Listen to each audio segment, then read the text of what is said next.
दो राजनीतिक मेहमान भी मेरे साथ जुड़े, इनफैक्ट तीन राजनीतिक मेहमान मेरे साथ जुड़े हुए हैं। सिद्धार्थ यादव बीजेपी के प्रवक्ता हैं, घनश्याम तिवारी जो कि समाजवादी पार्टी के प्रवक्ता हैं लेकिन इंडिया ब्लॉक की तरफ से यहाँ पर आज बैटिंग करेंगे, कांग्रेस ने एग्जिट पोल में ना आने का फैसला किया था, और आदिल खान साहब हैं जो कि आम आदमी पार्टी के प्रवक्ता हैं और आम आदमी पार्टी हरियाणा में चुनाव लड़ रही है। शुरुआत में सिद्धार्थ आपसे करना चाहूँगा, स्पेसिफिकली हरियाणा के संदर्भ में बात कर रहा हूँ, क्या लग रहा है आपको, क्या कहीं कुछ मिस कैलकुलेशन हुआ है? क्योंकि जितने सर्वे हैं 6 या 7 एजेंसीज को हम एक साथ स्क्रीन पे दिखा रहे हैं, वो सब एक तरफ हवा बहती हुई दिखाई दे रहे हैं। सुमित जी, अभी आप ही ने हमारे प्रदेश के मुख्यमंत्री की बाइट चलाई, उनके चेहरे पर कॉन्फिडेंस और चमक आप देख पा रहे थे। मैं मानता हूं कि हरियाणा की जनता पहले दिन से अपना मन बना चुकी थी। जो 2 मॉडल हरियाणा की जनता ने देखे थे, एक 10 साल का हुड्डा जी का मॉडल था, एक 10 साल का भाजपा का मॉडल था। एक ईमानदार सरकार जो सभी वर्गों को साथ लेकर के चले, मैं मानता हूं कि उसको मतों में भी प्रदर्शित करते हुए 8 तारीख को हम देख पाएंगे। हरियाणा में महिलाओं ने, दलितों ने, शोषितों ने, वंचितों ने भारतीय जनता पार्टी का इस चुनाव में बहुत साथ दिया, और जब मतों की गिनती भी होगी, मैं मानता हूं कि उसका परिणाम आप सबके सामने होगा। मैं एक बात और कहूं, अभी शायद घनश्याम जी को आज इंडिया ब्लॉक की बैटिंग करनी है, पर हरियाणा का जो चुनाव पहले दिन से हुआ, बहुत प्रयास किया कांग्रेस पार्टी ने कि कहीं ना कहीं गठबंधन हो जाए उनका। आम आदमी पार्टी के साथ भी आखिर तक बात चली थी, 90 सीटों पर लड़ने की पूरी हिम्मत नहीं दिखा पा रहे थे, वो बात भी नहीं बन पाई। और समाजवादी पार्टी के साथ तो काफी बुरा किया था, 2 सीटें तय हो गई थी और उसके बाद वो गठबंधन वापस छीन लिया। तो घनश्याम जी कितनी बैटिंग कर पाएंगे उसको तो मैं कह नहीं सकता, पर हरियाणा की जनता अपनी बैटिंग कर चुकी है, और हरियाणा की जनता 8 तारीख को अपनी बैटिंग का परिणाम भी आपके सामने रखेगी। मेरे को कोई 1% की शंका नहीं है। मैं मानता हूं कि हरियाणा की जनता का जो मत नहीं, अगर है, मन वो बना लिया भारतीय था जनता पार्टी के सिद्धार्थ, पक्ष में तो होगा। ये एग्जिट पोल्स तो कह रहे हैं कि बीजेपी को 20 से 25 सीटों का नुकसान हो रहा है। देखिए सुमित जी, ऐसी एग्जिट पोल्स हमने छत्तीसगढ़ में भी देखे थे, मध्य प्रदेश में भी देखे थे, लोकसभा में भी देखे थे। अच्छा एग्जिट चलिए, पोल्स का एग्जिट अपना पोल एक को काम छोड़ है। देते हैं, फिर खट्टर साहब को क्यों बदल दिया चुनाव के 6 महीने पहले? अगर देखिए इतना सुमित अच्छा जी, काम कर रही थी, इतनी ईमानदार सरकार थी। देखिए सुमित जी, ये तो लंबे समय से पूरे चुनाव में हम इस बात की चर्चा करते रहे हैं, और आपने भी कई बार ये प्रश्न पूछा होगा। ये पार्टी की रणनीति का विषय होता है, कुछ बात हमारे लिए भी छोड़नी चाहिए, जैसी नहीं तो बात अब तो आपके लिए रणनीति है। एक्सपोज करिए ना, अब तो वोटिंग हो गई, अब तो परसों परिणाम आने वाले हैं। नहीं, खट्टर साहब हमारी के पोस्टर तक का इस्तेमाल नहीं किया आपने, फोटो में भी नहीं दिख रहे खट्टर साहब। सुमित जी, हमारी रणनीति बिल्कुल एक्सपोज्ड है। 9 साढ़े 9 साल तक मनोहर लाल जी हमारे प्रदेश के मुखिया थे, भारतीय जनता पार्टी के वरिष्ठ नेता हैं। उनने भारतीय जनता पार्टी की सरकार की अगुवाई करी, लोकसभा में हमने उनको और प्रमोट करते हुए पार्टी ने फैसला लिया, और वो केंद्र में आए, केंद्रीय आपके लिए मंत्री थोड़ा बने। बैड न्यूज ला रहे हैं सिद्धार्थ। यहाँ पर इंडिया टुडे सी वोटर ने हरियाणा में कांग्रेस को 50 से 58 सीट्स का रेंज दिया है, तो उनका भी कहना है कि कन्विंसिंगली हरियाणा कांग्रेस की तरफ जा रहा है। तो अब ये जो टोटल नंबर्स ये हैं सिद्धार्थ, कि 7 पोलस्टर्स जिन्होंने अपना नंबर्स डिक्लेयर किया है, सबका कहना है कि जो रेंज होगा वो 50 से ऊपर कांग्रेस का परफॉर्मेंस रहेगा। देखिए मारिया, अगेन ये तो समय बताएगा 8 तारीख के लिए। ऐसे ही सब पोलस्टर्स अन्य राज्यों के लिए भी, अन्य चुनावों के लिए भी कहा करते थे। जो जनता का मन होता है उसको पढ़ना बहुत कठिन काम है। सब अपना अपना प्रयास करते हैं, इसमें कोई दो राय नहीं, पर मैं मानता हूं कि बहुत अच्छा चुनाव लड़ा गया है। हमने भी 10 साल के अपने सुशासन का जनता के बीच में जितने वादे हमने किए थे उसको हमने कैसे पूरा किया, वो हमने जनता के बीच में दिखाया। 10 साल का हमारा शासन था, कुछ प्रश्न हमसे भी थे, हमने उनका बखूबी जवाब दिया है, और जनता हरियाणा की बड़ी समझदार है। उन्होंने देखा है हुड्डा जी का शासन, उन्होंने देखा है हमारी सरकार। हरियाणा वालों को ज्यादा भ्रष्टाचारी पसंद नहीं। हुड्डा साहब की ईमानदार सरकार 10 के साल कामकाज में के बारे में तो घनश्याम तिवारी बताएंगे। घनश्याम भाई, क्या आप कांग्रेस को डिफेंड करना चाहेंगे आज हुड्डा साहब की सरकार के बारे में, या मैं आपसे केवल समाजवादी पार्टी के बारे में बात करूं?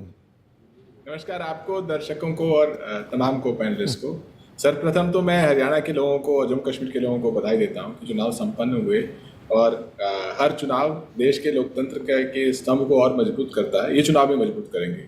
दूसरा कि अगर आप जो सिलसिला भारतीय जनता पार्टी के करारी हार का, प्रधानमंत्री मोदी जी के ब्रांड के समाप्त होने का, भारतीय जनता पार्टी के हिंदू मुस्लिम की नफरती राजनीति के समाप्त होने का, और पूंजीपतियों के पिछलगू बनने की भारतीय जनता पार्टी के प्रयास के समाप्त होने का जो सिलसिला शुरू हुआ है राष्ट्रीय चुनाव से, वो सिलसिला अभी जारी है। आप लोगों ने जमीन पर देखा, माहौल में जारी है, आप उसे नेतृत्व में देख रहे हैं। कोई भी नहीं कह रहा यहाँ पर, भारतीय जनता पार्टी के प्रवक्ता भी नहीं कह रहे कि जो नायब सिंह सैनी जी जो जीत की का दावा कर रहे हैं वो मोदी जी की जीत है। कोई नहीं कह रहा कि ये मोदी जी की किसी भी तरीके से जीत है। और ये न कहना ही बता रहा है कि भारतीय जनता पार्टी कितनी इस समय हताश और निराश है। जिस ब्रांड मोदी की बुनियाद पे 10 साल से देश में सरकार चलाई और अनेक राज्यों में चुनाव जीते, आज उस ब्रांड को इनके अपने नेता, अपने प्रवक्ता, अपने मुख्यमंत्री भी इस्तेमाल नहीं करना चाह रहे हैं। तो आप ये कैसे कह रहे हैं घनश्याम? अभी तो कहा सिद्धार्थ ने कि हमारे 10 साल का सुशासन था, हमारी सरकार आ रही है। नायब सिंह सैनी साहब कॉन्फिडेंट दिखाई दे रहे थे, उनकी बॉडी लैंग्वेज, ये सब बातें आपने सुनी नहीं लगता है? आप सिद्धार्थ ने लंबे समय तक बोला, उससे पहले नायब सिंह सैनी जी ने बोला, किसी ने मोदी जी का जिक्र नहीं किया। जो भारतीय जनता पार्टी में कैंडिडेट एक रबर स्टैंप की तरह खड़े होते थे, चाहे वो मुख्यमंत्री हो या मंत्री हो या विधायक हो या सांसद के उम्मीदवार हो, और मोदी जी हाथ हिलाते थे, वो अपना एक कमल का चिन्ह उठाते थे। अब अपनी बातचीत में ब्रांड मोदी का कोई जिक्र नहीं है। ये देखिए, ये ब्रांड मोदी के ध्वस्त होने का युग है, क्योंकि जो आम आदमी है, देश का गरीब है, वो देख रहा है कि उसका किराया बढ़ गया, जमीन की कीमतें बढ़ गई, कुछ मुट्ठी भर पूंजीपति बहुत अमीर हुए, लेकिन महंगाई की मार उसे झेलनी पड़ी, बेरोजगारी की मार उसके बच्चों को झेलनी पड़ी। लेकिन घनश्याम, ये भी तो रीडिंग हो सकती है कि ये जो भी सीट्स आ रही हैं वो भी इसीलिए आ रही है क्योंकि ब्रांड नरेंद्र मोदी है। जो ग्राउंड पर फैक्टर्स हैं, वो लोकल फैक्टर्स वर्क नहीं किए। जो वोटर्स ने जाकर के वोट दिया वो मोदी के नाम पर दिया। वो हो सकता है, मैं कह रहा हूं कि जो ध्वस्त होता हुआ ब्रांड नरेंद्र मोदी है, ऐसा नहीं है कि धराशायी हो गया है, बट आप ये देख रहे हैं कि एक ध्वस्त होने का सिलसिला है। और जब वो ध्वस्त होता है तो हर चीज में, मन की बात आजकल कोई नहीं सुनता, मोदी जी के भाषण कोई नहीं सुनता, कोई फोन का इंतजार नहीं कर रहा कि वो कहीं का युद्ध रुकवा देंगे, कोई उम्मीद नहीं रखता कि वो बेरोजगारी से या महंगाई से मुक्ति दिला देंगे, या जातीय जनगणना पर कुछ रुख ले लेंगे, या संसद में अपना नेतृत्व दिखाई देंगे। यही सवाल मैं नीरजा से धराशायी नहीं हुआ है, नीरजा, क्या ये कंक्लूजन करना जल्दी हो जाएगा अगर ये कहना कि वो एक ब्रांड डाइल्यूट हो रहा है और वो अब फैक्टर नहीं है? ये दो तरह की बातें हैं। देखिए, इस बार स्टेट इलेक्शंस में जो लोग कह रहे हैं वो लोकल इश्यूज पे ज़्यादा जा रहे हैं। और जैसा मैंने कहा, ये दलित बस्ती में मैं बैठी थी तो उन्होंने कहा लोकसभा इलेक्शन में हमने दिया, हम नरेंद्र मोदी को दिया और सेंटर में हम चाहते हैं उनको, लेकिन इस बार हम कांग्रेस को देने जा रहे हैं। तो अलग अलग इश्यूज पे लोगों की अपनी धारणा हुई है। तो जो जाट प्लस दलित प्लस ओबीसी, जो कि ओबीसी दलित लोकसभा में भी शिफ्ट किया है बीजेपी के अगेंस्ट, बट वो इस बार भी शिफ्ट कर रहा है, वो ये दिख रहा है। तो सिर्फ जाट वर्सेस नॉन जाट नहीं है हरियाणा में, ये दलित इनकम्बेंसी वर्सेस एंटी इनकम्बेंसी, जिसमें और लोग भी जुड़े हैं। तो लेकिन तो इसी पर आगे ले जाते हैं रामकृपाल जी। क्या ये चुनाव भाजपा सरकार को हराने का चुनाव था, इसीलिए कांग्रेस नेचुरल ऑप्शन बन जाती है?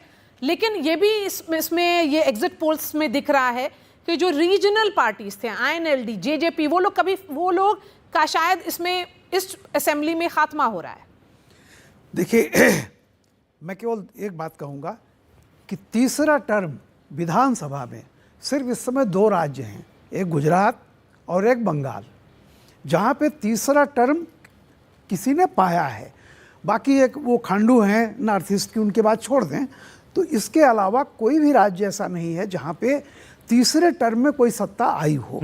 तो हरियाणा में ये अपेक्षा रखना कि बीजेपी तीसरा टर्म कर लेगी, यानी वो बंगाल और गुजरात की तरह वहाँ भी जैसे बंगाल में रिपीट कर लेगी, किसी को नहीं था। लेकिन ये देखिए, ये तात्कालिक चीज़ें, मैं कई बार इस बात को कह चुका हूँ।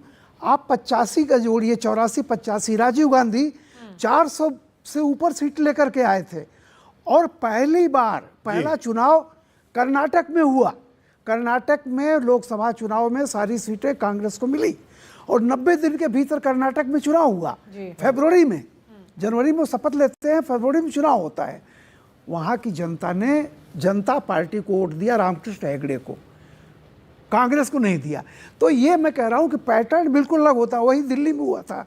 क्या इसको मैं ऐसे रीड कर सकता हूँ? मेरे साथ गुप्ता जी भी हैं, विजय जी, क्योंकि हम कांग्रेस के वापस रिसर्जेंस की बात कर रहे हैं हरियाणा में। मैं ये समझना चाहूँगा जाट पार्टी, क्योंकि चौटाला साहब का परिवार जो था, देवीलाल साहब का जो परिवार था, वो जाट वोट बैंक को एक साथ लामबंद करता था। वो परिवार में बंटवारा हुआ, दो भाइयों में, दोनों अलग अलग पार्टी बन गई, आईएनएलडी और जेजेपी, और वापस एक साथ वो नहीं आ पाए। और अब जितने एग्जिट पोल्स के अभी तक के आंकड़े आ रहे हैं उसमें आईएनएलडी को थोड़ी बहुत सीटें मिल रही हैं। पिछली बार वो जेजेपी को मिल गई थी, इस बार जेजेपी का बिल्कुल खत्म होती जा रही है और आईएनएलडी को 1-2 सीटें मिलती दिखाई दे रही हैं। क्या जाट डोमिनेंस जो चौटाला परिवार का था उसका समाप्त होना भी कांग्रेस के रिसर्जेंस की एक वजह है? जी सुमित, ये कहा जा सकता है क्योंकि पिछली बार जैसे था कि जेजेपी ने एक किंग मेकर का रोल अदा किया था। 10 सीटें जेजेपी को आ गई थी और इनेलो से वो जुदा होकर जजपा बनी थी, लेकिन लोगों ने उसको इस वजह से नकार दिया कि उन्होंने किसान आंदोलन या पहलवानों के आंदोलन के समय में वो भाजपा के साथ रहे, उनकी आवाज नहीं सुनी। और ये कहीं ना कहीं अब जैसे जेजेपी तो लगभग जो है वो अब बिल्कुल अपने अस्तित्व की लड़ाई लड़ रही है। पिछली बार भी इनेलो की भी वही स्थिति है, इनेलो के सिर्फ एक मात्र विधायक थे, वो खुद अभय चौटाला थे। इस बार थोड़ा सा जो जेजेपी का डेक्लाइन हुआ है उसका कुछ फायदा वो इनेलो को मिलता नजर आ रहा है। कुछ सीटों में, 3 से 4 सीटों में वो थोड़ा कंफर्टेबल पोजीशन में लग रहे हैं। लेकिन जो इनका जो इनेलो का बेसिकली वो था, वो जाट वोट बैंक ही था, तो उनसे जो जाट जो छितरे हैं वो निश्चित तौर पर वो बीजेपी की ओर नहीं गए, वो कांग्रेस के ही ओर वो गए हैं। तो इसका थोड़ा बहुत तो फायदा वो कांग्रेस को इनफैक्ट हुआ है। कांग्रेस को जैसा कि आप वहाँ पे हुड्डा साहब हैं, वहाँ पे शैलजा हैं, 36 बिरादरी के नाम पर कांग्रेस ने कैंपेन भी छेड़ा कि जो बेसिकली मोटे तौर पर कहते हैं कि जो जाट विरोधी जो गुट है 36 बिरादरी का, उसको कांग्रेस अपने साथ लाने की कोशिश कर रही थी। इन सब के बीच में आम आदमी पार्टी भी आ गई और चुनाव भी लड़ लिया। आदिल खान साहब मेरे साथ हैं। आदिल भाई, आपका मतलब अभी तक का जो सर्वे दिख रहा है, एग्जिट पोल्स, वो बहुत ही उत्साहित करने वाला तो नहीं है। आप बहुत लेट एंट्री की आप लोगों ने चुनावों में, कांग्रेस के साथ गठबंधन की कोशिश करते रहे, नहीं हो पाया, फिर अपने दम पे लड़े। तो क्या लगता है कि देर से आने की वजह से पार्टी अच्छा नहीं कर पा रही है? देखिए सुमित भाई, जो ट्रेंड दिखाई दे रहा है और जो ग्राउंड से रिपोर्ट आ रही है, उससे एक बात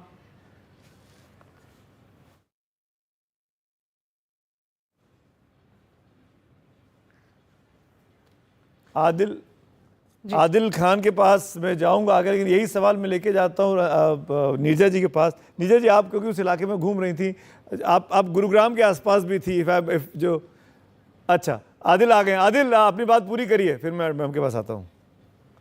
देखिए, मैं कह रहा था जो ट्रेंड दिखाई दे रहा है और जो ग्राउंड से रिपोर्ट आ रही है, उससे एक बात तो तय है कि भारतीय जनता पार्टी के अहंकारी, भ्रष्टाचारी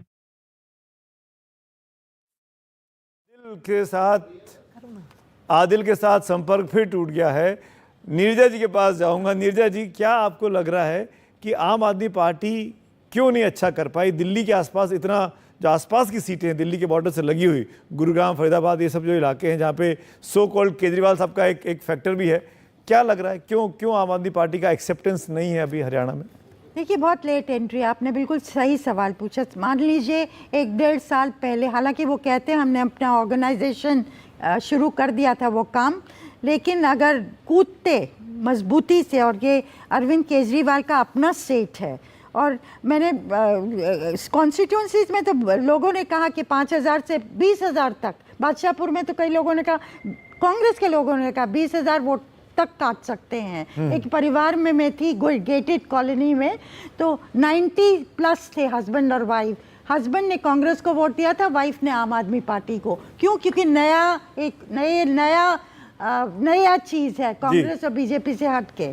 तो चांस हो सकता था, बट बहुत लेट हो गया। अशोक तंवर कुछ बोल रहे हैं, नए नवेले कांग्रेस में आए, 5 पार्टियों का घूम फिर के गारंटी अब जमीन पर उतरे, उसके लिए मिलकर के प्रदेश का जो नेतृत्व, और मैं समझता हूं कि यहाँ का किसान मजदूर जो भी है, हमारे सभी साथी कर्मचारी वर्ग, वो खुशहाली की और जो संकल्प लेकर के उन्होंने हमें जनादेश दिया है, उस पर कांग्रेस पार्टी काम करेगी।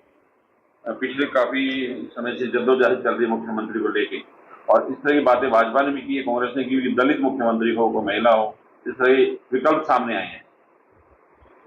देखिए, मुख्यमंत्री का फैसला तो राहुल गांधी जी ने कहा है, कांग्रेस के शीर्ष नेतृत्व तो खड़गे जी हमारे पार्टी के अध्यक्ष हैं, उन्होंने भी ये बात कही कि 36 बिरादरी की सरकार होगी, जो नीतियां बनेंगी, कार्यक्रम बनेंगे, वो 36 बिरादरी को बेनिफिट देने के लिए होंगे।